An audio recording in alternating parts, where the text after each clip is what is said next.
Glória a Deus. Saúde a igreja de Deus, com a paz do Senhor Jesus, amém? Quem está feliz com Jesus essa noite? Quem pode dar uma salva de palmas para Jesus?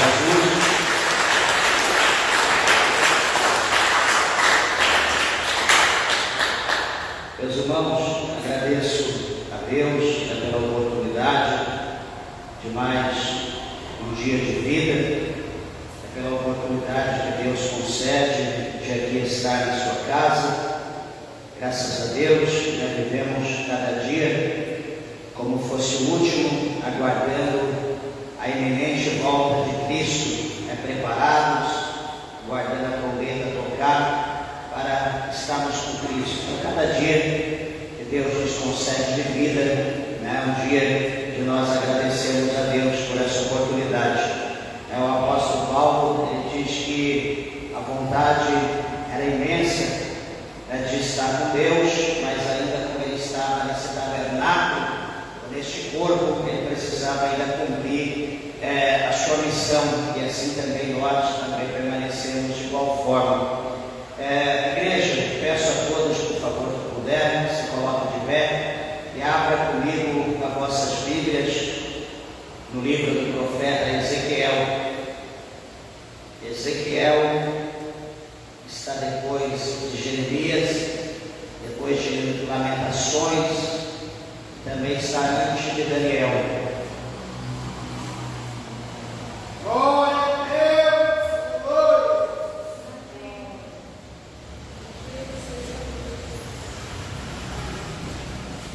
Glória a Jesus. Ezequiel, capítulo de número 2. Veja se há alguém do seu lado sem a Bíblia. Aproxime-se para que juntos nós possamos ler a palavra de Deus. Capítulo 2, versículo de número 8 adiante. Diz assim: Mas tu, ó filho do homem, ouve o que eu te falo. Não sejas rebelde como a casa rebelde. Abra a tua boca e come o que eu te dou. Então vi, e eis que uma mão se estendia para mim, e eis que nela havia um rolo de livro, e estendeu-o diante de mim, e ele estava escrito por dentro e por fora. E nele estavam escritas lamentações, e suspiros e ares. Depois me disse: Filho do homem, come o que achares, come este rolo, e vai, fala à casa de Israel. Então abri a minha boca e me deu a comer o rolo. E disse: Filho do homem, dá de comer ao teu ventre, e enche as tuas entranhas deste rolo que eu te dou. Então o comi, e era na minha boca doce como mel. Amém, meus irmãos?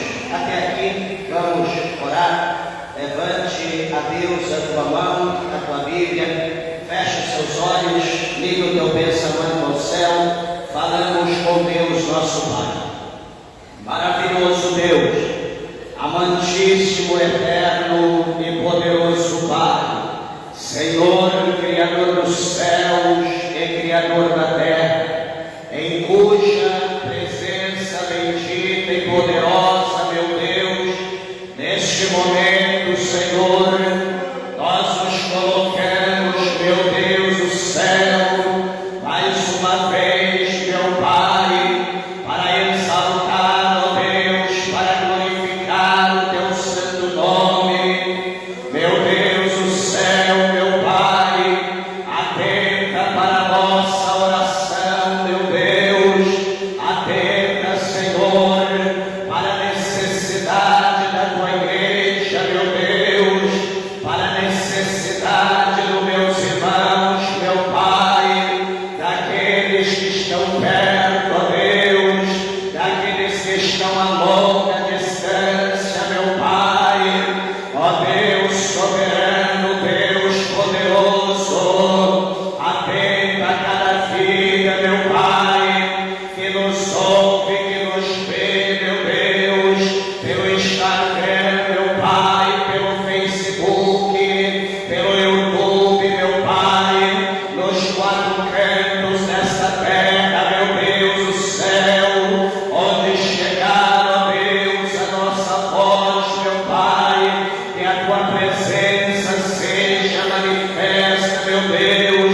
o Senhor entre em cada vida, em cada família, em cada lar. Oh meu Deus, que o Senhor faça justiça, meu Pai, que o Senhor opere sinais, prodígios e maravilhas, meu Deus do céu.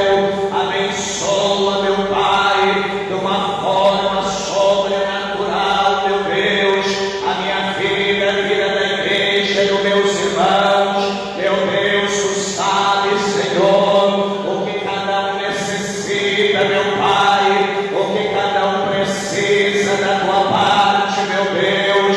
Usa por bondade, por misericórdia, minha vida, meu Pai, e otal de opinar que a sua iminência e opera de uma forma gloriosa, meu Deus, de uma forma sobrenatural, neste momento de fé, meu Pai, de adoração. Permita, Senhor, com que a tua palavra ela venha penetrar no profundo da nossa alma, meu Deus, e que ela venha produzir o resultado pela qual ela é enviada pelo teu Espírito Santo.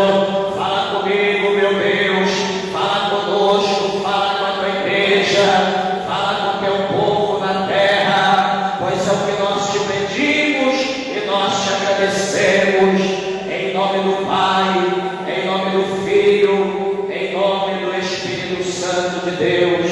Amém, Jesus. Amém. Deixe assentar, meus irmãos.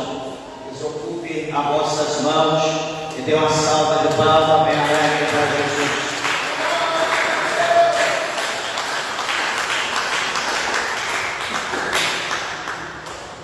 Glória a Deus. Meus irmãos, eu peço, por favor, a tua atenção, a tua reverência, a palavra de Deus. Eu tenho certeza que Deus, o Senhor, Ele tem uma mensagem ao nosso coração. Igreja, nós lemos aqui uma palavra que, ao lê-la, ou ao ouvi-la, gera talvez alguma preocupação, porque aqui o Senhor ele está ordenando o profeta a comer um livro. E para muitas pessoas falar em comer livro é uma coisa estranha. Como que eu vou comer livro? Geralmente quem come, quem destrói papel é o fogo. E veja bem, nós vamos entender o que Deus, o Senhor, Ele quer falar com o profeta, com o povo de Israel e também com a igreja de Deus, com a nossa vida.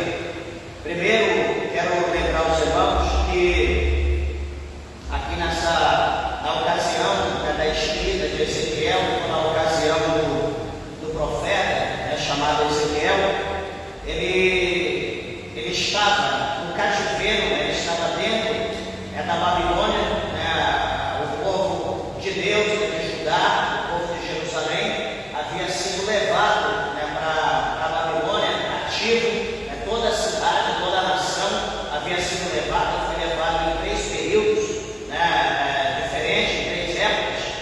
E aqui a Bíblia mostra para nós que Ezequiel ele está lá no cativeiro, ele está lá na Babilônia, ele está às margens do rio Quebar, juntamente com os anciãos, com os homens mais velhos. Ele está ali junto com o povo, com aqueles que orientavam o povo. E veja bem que o Senhor Deus ele coloca ali o profeta Ezequiel, como também Deus colocou o profeta Jeremias. Jeremias ele teve a oportunidade de estar dentro da Babilônia também, ele seria levado, foi como uma opção dele. A Bíblia diz que o capitão da guarda, Nebuzaradão, que era o general do exército do rei da Babilônia, Nabucodonosor, deu a opção para Jeremias: você quer ir para o cativo ou você quer ficar aqui com o resto do povo? Jeremias ele optou a ficar com o povo ali, com os remanescentes, aquele resto, os mais humildes, os mais pobres. Jeremias ele optou em ficar ali, mas o profeta Ezequiel ele ficou lá dentro. Então veja que Jeremias, na sua época, ele profetizou para aqueles que estavam lá de fora, ele profetizou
Então, meus irmãos, nós podemos olhar para essa palavra e falar, mas por que Deus ele fez isso?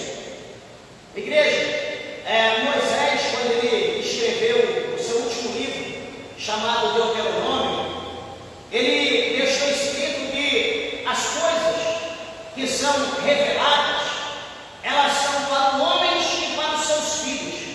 Porém, as coisas ocultas, elas são para Deus. Então, as coisas ocultas é para Deus, e as que são reveladas são para nós, que é aqueles que nos ouvem.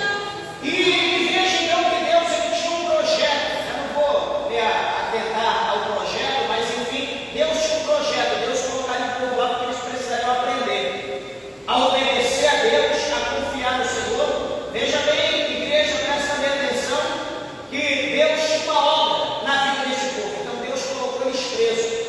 Deus permitiu eles virarem escravos numa terra diferente, numa cultura diferente, com deuses diferentes, com hábitos diferentes, línguas diferentes, tudo diferente. Por que Deus permitiu? Para eles aprenderem a dar valor àquilo que Deus havia dado a eles, pela liberdade que eles tinham, que agora foi tirada. Eles precisavam dar valor, porque posteriormente Deus tiraria eles de novo. Então eles iriam viver uma novidade de vida, eles iriam colocar em prática tudo aquilo que eles estariam ouvindo de Deus lá no cativeiro. Então observe uma coisa, que Deus ele é justo, que a situação que Deus permite na vida de um homem, na vida de uma mulher, na vida de pessoas, que às vezes você não tem noção de como Deus pode agir, como Deus pode trabalhar. Já vi pessoas que Deus tinha obra e a pessoa não queria saber da obra de Deus. Deus permitiu a pessoa ir presa, ficar vários anos dentro da cadeia, ser humilhado, passar por prova, processo. Lá em São Paulo, não é aqui, o presídio, aqui que é fichinha que a gente vê. A pessoa comete qualquer tipo de pecado, fica lá uma semana, um mês, 3 meses, está em livre, não é absolto. Lá em São Paulo, o pecado que a pessoa cometer, o roubo, o furto que ele ficar, pelo menos 5, 10 anos, ele vai ficar em cana. O negócio é terrível, não é fácil. E veja que esse homem, esse irmão, não vou me ater a isso, mas foi um processo terrível que ele passou, até que ele foi executar e fazer aquilo que Deus mandou. E quando ele executou, quando ele fez, ele cumpriu toda a vontade de Deus. O Senhor entrou no dia do julgamento, Deus deu vitória, ele saiu de lá leve, livre e solto, sem nenhum tipo de pecado, sem nenhum tipo de condenação, e tudo foi limpo a seu respeito. Mas a obra de Deus teve que ser feita lá dentro. Pessoas que do nada está normal, daqui a pouco fica doente com uma enfermidade terrível, vai para o hospital, fica entre a vida e a morte lá dentro, quase vegetando. Deus vai preparar a oportunidade, ele vai fazer obra, ele vai pregar, ele vai orar. Deus vai fazer alguma coisa lá dentro por intermédio dele, e quando concluir a obra de Deus, então Deus vai restaurar a saúde dele, vai curar, vai deixar novo, e vai tirar ele, vai seguir a vida dele. Dizendo só algumas coisas para os irmãos, nós não entendemos o trabalhar de Deus. Só uma coisa eu quero dizer para os irmãos, que quando Deus ele fala, quando Deus ele manda, simplesmente nós temos que obedecer. Nós não temos que questionar Deus. Nós não podemos questionar. A Bíblia tem bases diversas, dezenas, centenas de bases, mostrando para nós que todos aqueles que se rebelam, todos aqueles que vão contra a vontade de Deus, passam por processo. Tem gente que Deus permanece com vida, faz com que ele vive, mas tem gente que infelizmente vai descer a sepultura e vai para o inferno, porque Deus ele é Deus. Mas o que eu quero dizer para os irmãos, que o profeta Ezequiel, estando lá dentro, no cativo, primeiro nós vemos no capítulo 1, que o Senhor vai dar para Ezequiel uma visão muito grande, uma visão muito profunda dos querubins, como são os querubins. E quem já leu o capítulo 1 vai ver que a coisa assim é indescritível, por mais que ele procurou ser detalhista no capítulo 1, é uma coisa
suspiros, e ali tinha ai, ou ais.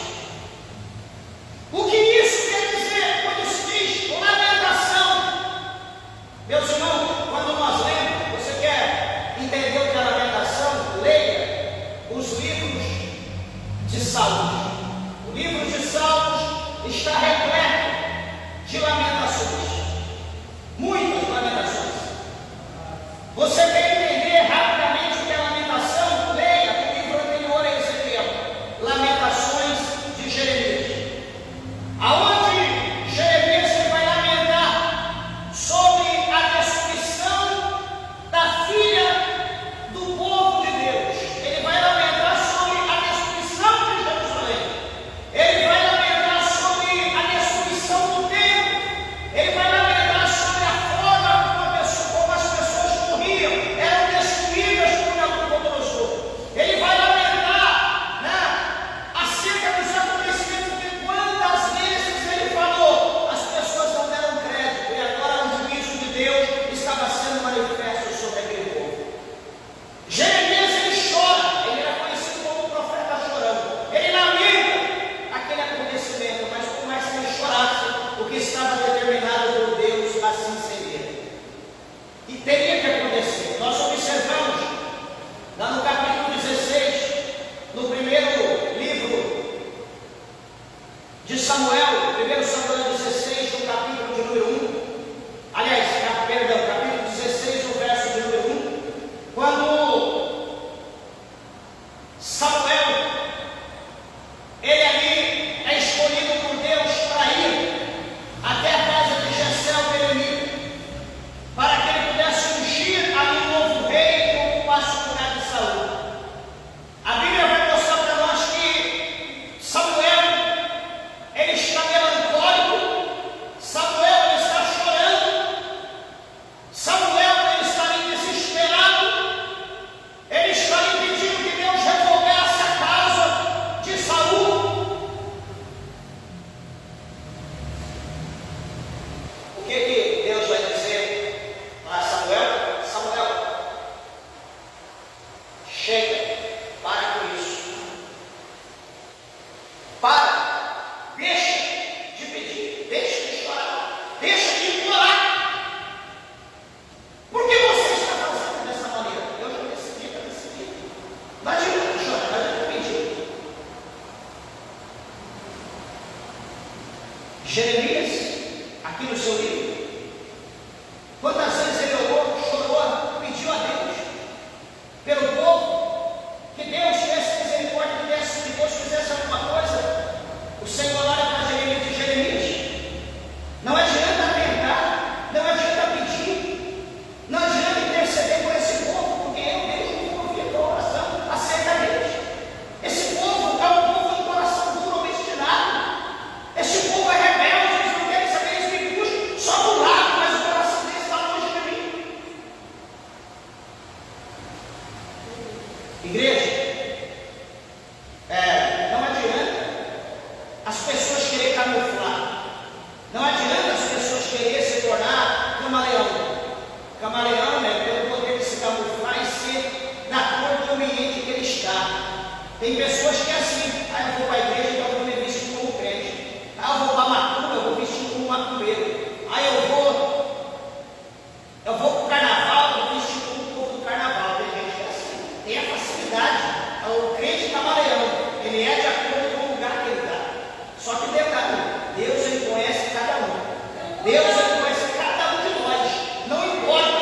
Hoje você vê, hoje tem cirurgia, é o homem transformando em mulher, vira uma mulher, põe seio, põe genitais.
Você acha coisa boa no chiqueiro também, na boa costarinha, quando matar o porco.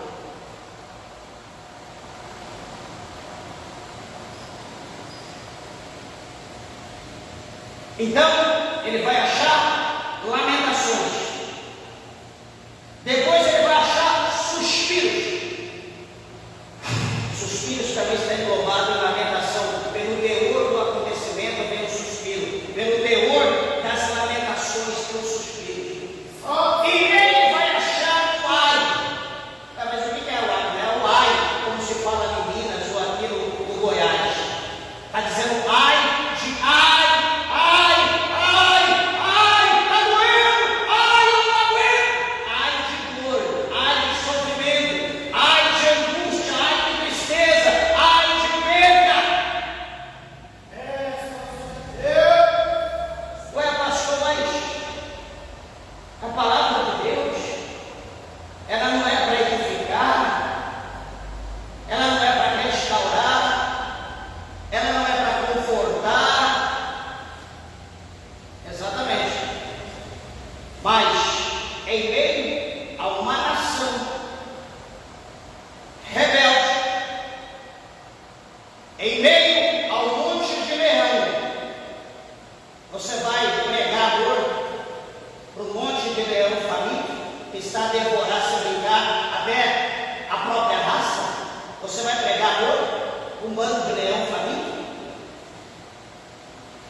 Israel estava desse jeito, como um bando de leão, matando os profetas, o sangue como enxurrada, não temia Deus, não respeitava mais a Deus, viraram como fosse um bando de animal.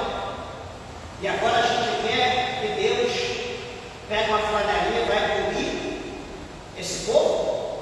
O Senhor, ele fala o quê? No capítulo 18 de Jeremias, que ele é o oleiro, e ele diz o que o povo é? O barro. Então ele diz, ó, está vendo isso aqui? O oleiro está fazendo um vaso, só que em meio a ele trabalhando, aperfeiçoando, concluindo ali, o vaso quebrou na mão dele, pá, quebrou um monte de carne. E agora ele vai jogar fora? Não, ele vai trabalhar naquele barro de novo, naqueles pedaços, vai passar por todo o processo de novo, fazer, preparar um barro novo, e então ele vai começar a fazer um vaso novo, segundo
sobre um processo muito terrível de enfermidade, tirou o intestino, usou bolsa de colostomia, ficava internado, e as próprias filhas que cuidavam no hospital, cada dia, noite, enquanto dava assistência, e em ali meio conversando entre enfermeiras, as pessoas, ele dizia que aquilo que ele estava passando era Deus lapidando ele por causa dos pecados que ele havia cometido.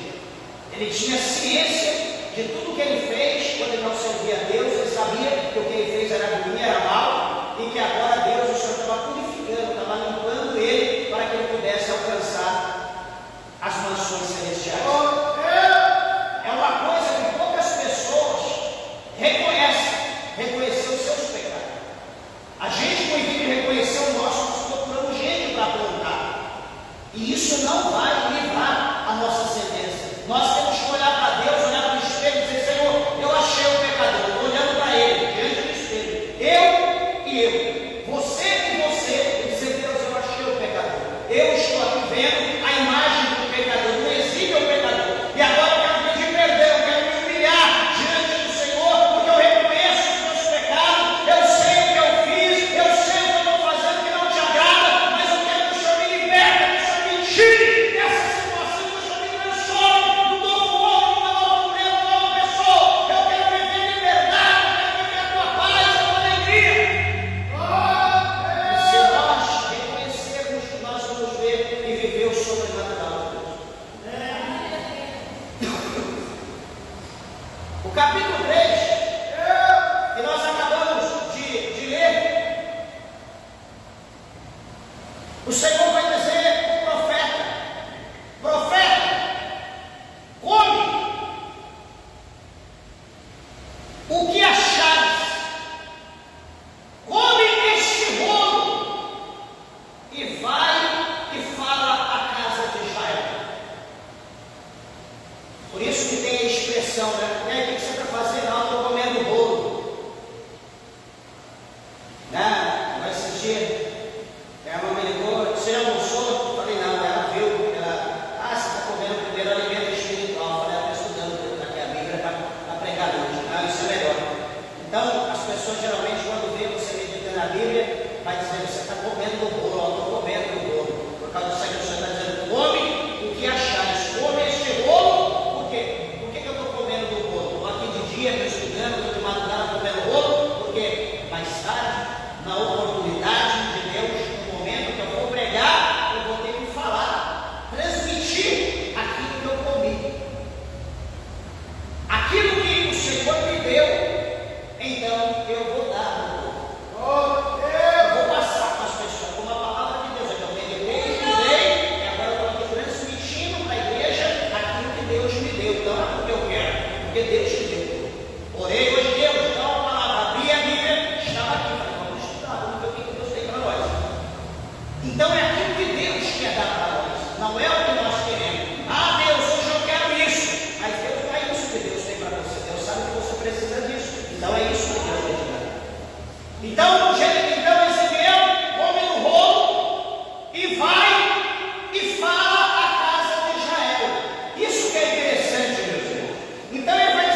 Não seria, certamente seria, vamos ver aqui o capítulo 10 de Apocalipse.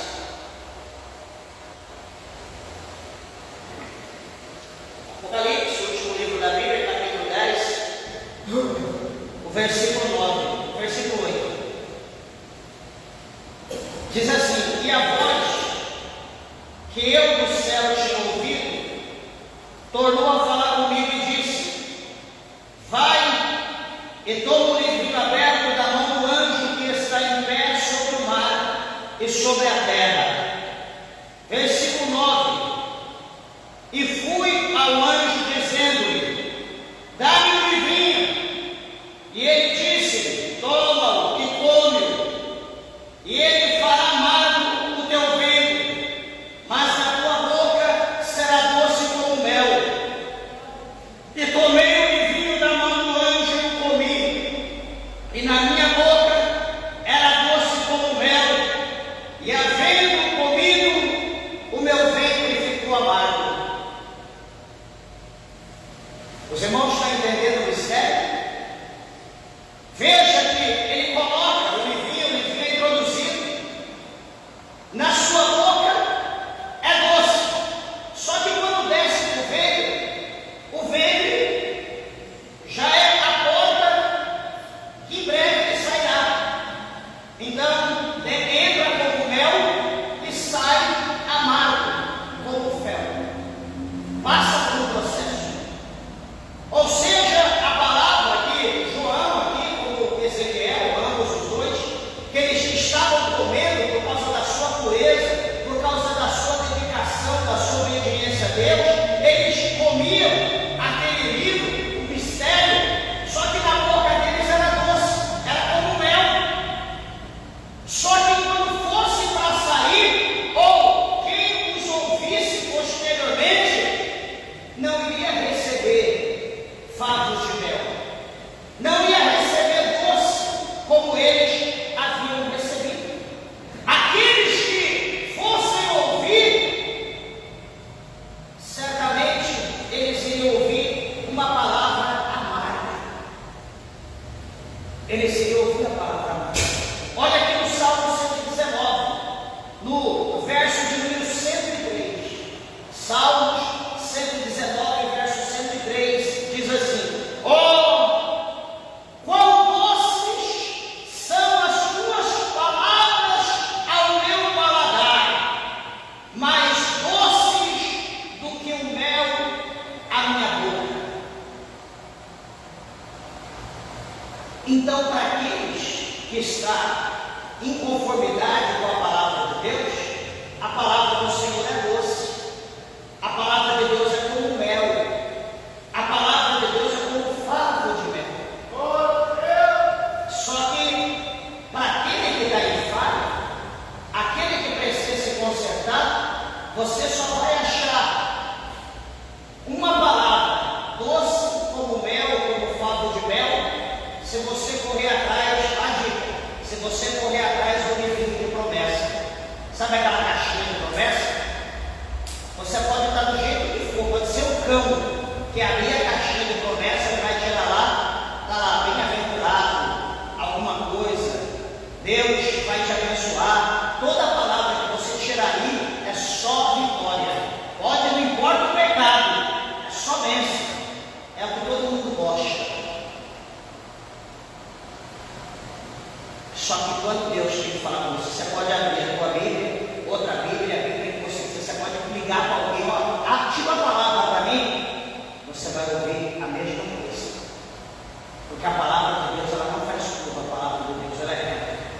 E se você tiver que ouvir suspiro, lamentação, ai, se você tiver que ouvir algo amargo de Deus, aonde você for, você vai ouvir. Deus não vai mudar a palavra. Ou se alguém mudar, ouvindo a voz, ai não, eu não vou ler isso para ele não. O que é isso? A palavra desse jeito? Deixa eu abrir de novo a Bíblia. Deixa eu procurar outro lugar, uma palavra que eu conheço. Meus irmãos, isso aqui é interessante. Deixa eu só concluir, já encerro agora.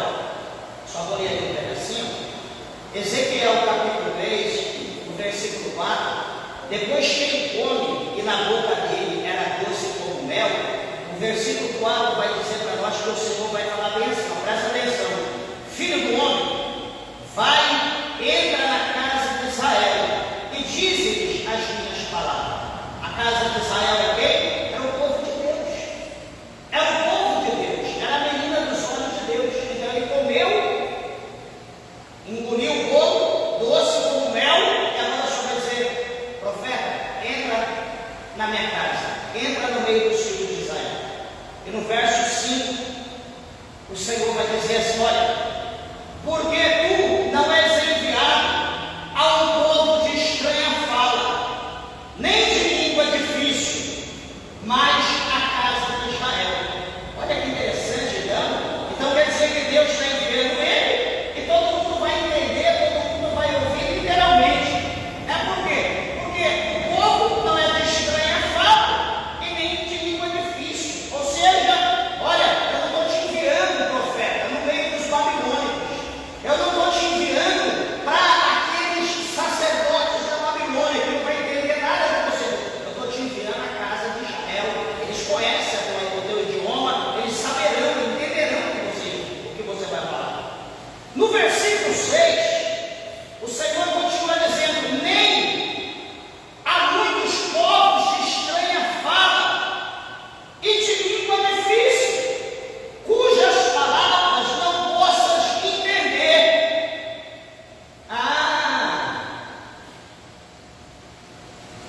Quer dizer que o povo vai estar acessível, o povo vai entender, vai compreender, entre aspas, e o Senhor vai continuar a dizer: olha,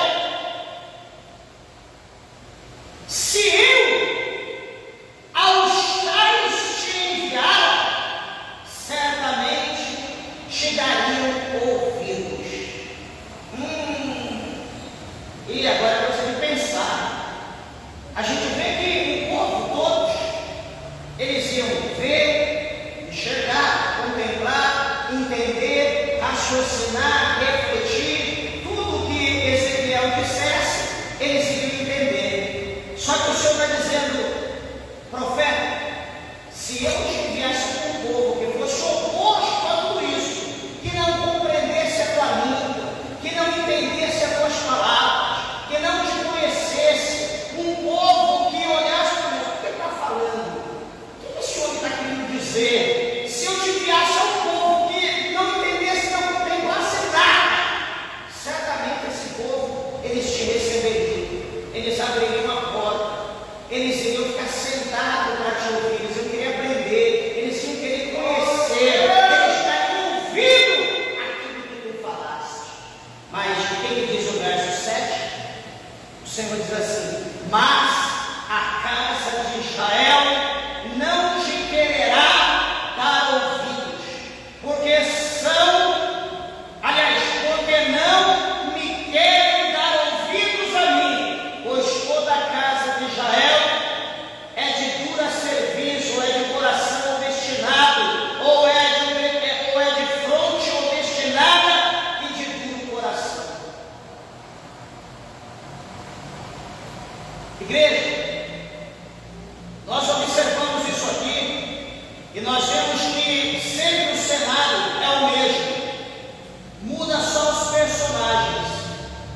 E é interessante como que nós temos a capacidade de absorver tudo que não presta, tudo que é ruim, tudo que as pessoas fazem que não presta, nós temos o prazer de fazer igual. É uma moda de um artista, a gente quer aprender. É um corte de cabelo, a gente quer aprender. É uma roupa que lança, a gente quer vestir. É uma tatuagem nova, a gente quer fazer. Tudo que não presta, tudo que o demônio lança por intermédio de alguém, nós queremos praticar. E quando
Aí dentro da tua casa, pastor, eu vou falar, ninguém quer dar ouvido, fala. É o marido querendo dar de bonzão, fala que ele é pó, fala que Deus vai pegar ele.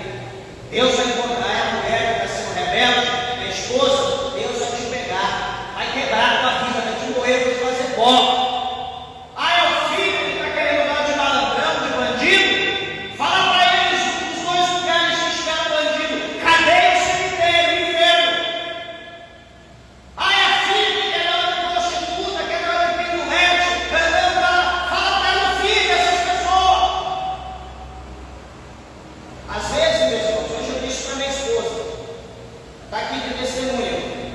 Que hoje, desculpa no que eu vou dizer, mas eu sou sincero, hoje os pais não estão sendo pais como a Bíblia manda ou como os nossos pais foram.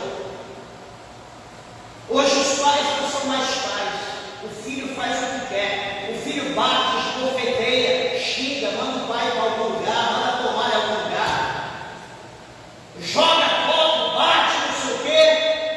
Sabe qual é o consolo do pai?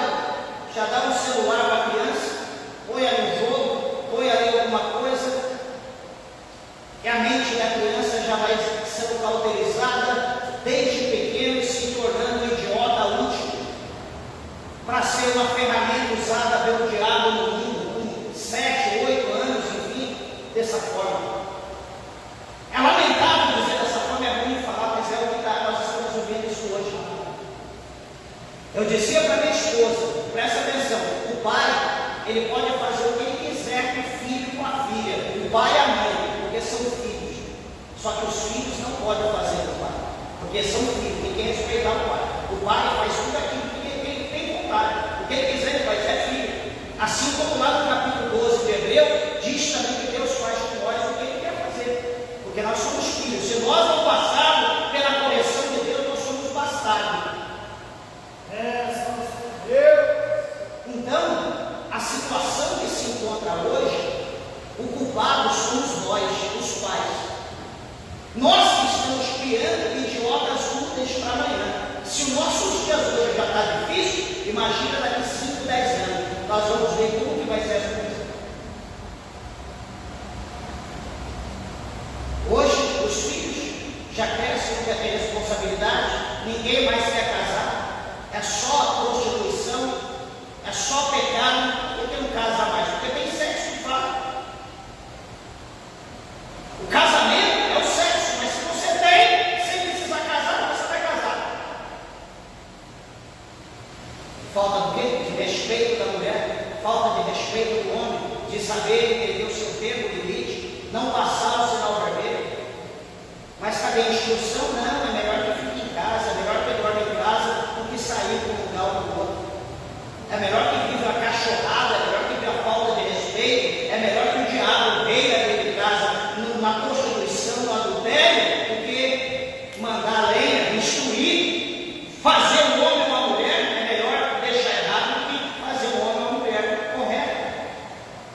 Por essas coisas, diz a Bíblia, que a ira de Deus ela virá sobre a terra, sobre os filhos da desobediência. Que quando vier, espero eu, já está na glória, mas senão nós estaremos continuando pregando, combatendo contra tudo que não presta, enquanto aquilo que a palavra de Deus nos ordena para falar, nós vamos estar falando. Mas espero que em breve estarei com Deus, mas se não tiver, nós estaremos combatendo contra isso, porque isso, Deus é como um cheiro de sujeira, coisa maligna aos olhos de Deus, aos ouvidos, às narinas de Deus. E aqui o profeta, a Bíblia fala que o Senhor mandou ele ir, mas não ele não ouviu, mas para ele falar, queira ouça, queira deixe de ouvir. Então que você, meu irmão, ouvinte, aonde você for, ensina a verdade. Mas vai ter um preço a ser pago, não importa o que você vai perder, o que você vai deixar de ganhar, o importante é você estar em paz com Deus. O que é teu, Deus vai te dar no momento certo. E saiba que Deus vai te dar o melhor. Deus não vai te dar qualquer coisa. Qualquer coisa nós achamos aí no desespero, mas quando nós temos fé, nós esperamos em Deus, pode ser que você vai alcançar o melhor, a melhor de Deus na hora do momento certo. Amém? Que Deus, o Senhor, abençoe a tua vida.